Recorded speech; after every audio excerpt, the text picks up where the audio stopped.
Здравствуйте! Раскроем настоящие секреты правильного посынкования. Идеальная ошибка огородника или почему помощь наугад только вредит? Смотрите, суть в том, что томат — это не просто стебель с листьями, это сложнейшая живая система. Растение само прекрасно знает, как распределять энергию, куда пустить питание, куда лист, куда цветочную кисть. И когда мы начинаем резать наугад, мы грубо ломаем этот природный баланс. Обычно ведь как бывает, либо мы вслепую обрываем вообще все, либо бросаем на самотек, и куст превращается в непроходимые джунгли. А истина кроется посередине. Растению нужно наше аккуратное, расчетливое направление, а не агрессивная стрижка. Пасынок — это не враг. Давайте немного переосмыслим то, как мы вообще видим рост томатов. Мы как-то привыкли думать об этих боковых побегах чуть ли не как о сорняках, увидели и сразу в бой.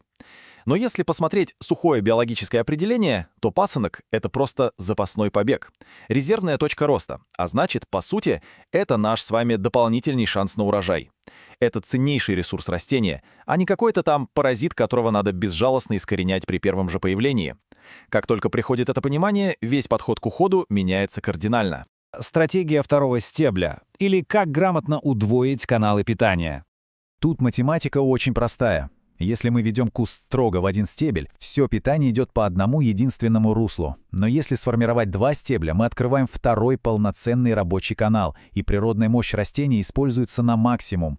Но, внимание, здесь кроется одно крайне важное предупреждение. Два стебля сработают на увеличение урожая только на сильных, пышущих здоровьем кустах с мощным корнем. Если кустик тоненький, бледный или слабый, второй стебель просто вытянет из него последние соки. Возникает резонный вопрос, а какого именно пасынка нужно, так сказать, помиловать для этого второго стебля?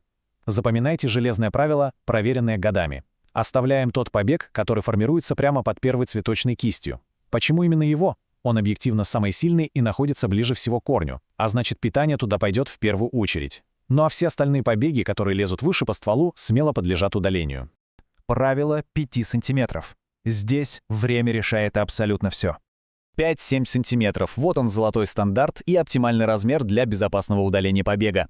Если не хочется каждый раз ходить по теплице с линейкой, есть простейший ориентир. Отросток должен быть размером примерно с указательный палец взрослого человека, от кончика до первого сустава. Как только побег достиг такой длины, все, настало идеальное время действовать. Почему такие строгие рамки? Если поспешить и отщипнуть совсем крошечный побег размером с ниточку, мы неизбежно вырвем его вместе с кусочком основной ткани стебля. Ранка получается рваная и очень плохо заживает. А если опоздать, большой толстый пасынок уже успел вытянуть массу сил, и его удаление станет огромным стрессом для всего растения. Так что 5-7 см — это тот самый строгий баланс между безопасным заживлением и сохранением энергии. Время и техника удаления. Удалять побеги нужно исключительно утром, лучше всего до 10 часов. Зачем? Чтобы за долгий световой день ранка гарантированно успела подсохнуть. Это наглухо перекрывает путь для ночных инфекций вроде коварной фитофторы. И второй критически важный момент — погода должна быть сухой. Если прошел дождь, категорически откладываем процедуру и ждем минимум сутки. Во влажной среде все заживает в разы хуже. А вообще в теплую погоду оптимальный ритм обхода кустов — это раз в 3-4 дня. Теперь сама техника. Тут тоже нужна аккуратность. Первое. Работаем исключительно чистыми руками. Никаких ножниц. Инструменты — это идеальный транспорт для инфекций от куста к кусту. Второе. Отламываем побег уверенным четким движением чуть в сторону и вниз, чтобы разлом был максимально чистым. И третье, самое главное правило. Абсолютно никаких пеньков. Удаляем побег у самого основания. Оставленный пенек — это бомба замедленного действия. Он либо начнет гнить, либо тут же даст новый росток, создавая проблемы на пустом месте. Давайте быстренько закрепим суть. Первое. Не выщипываем все подряд. На сильных кустах обязательно сохраняем первый пасынок. Второе. Ждем, пока побег не вырастет ровно до 5-7 см.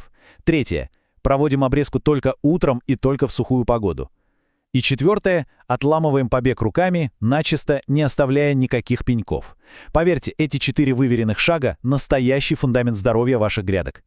В конечном счете, пасынкование — это ведь не битва за урожай на уничтожение. Это разговор с растением, вдумчивый, деликатный диалог.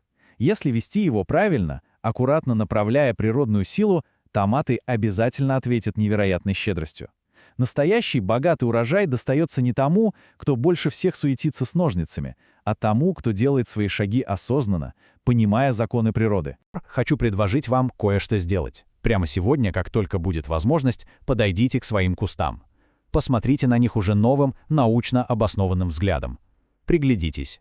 Какой побег на кусте действительно самый сильный, какой из них уже вытянулся до идеальных 5 см и просится на безопасное удаление. Попробуйте этот осознанный подход, и результат вас приятно удивит. До новых встреч!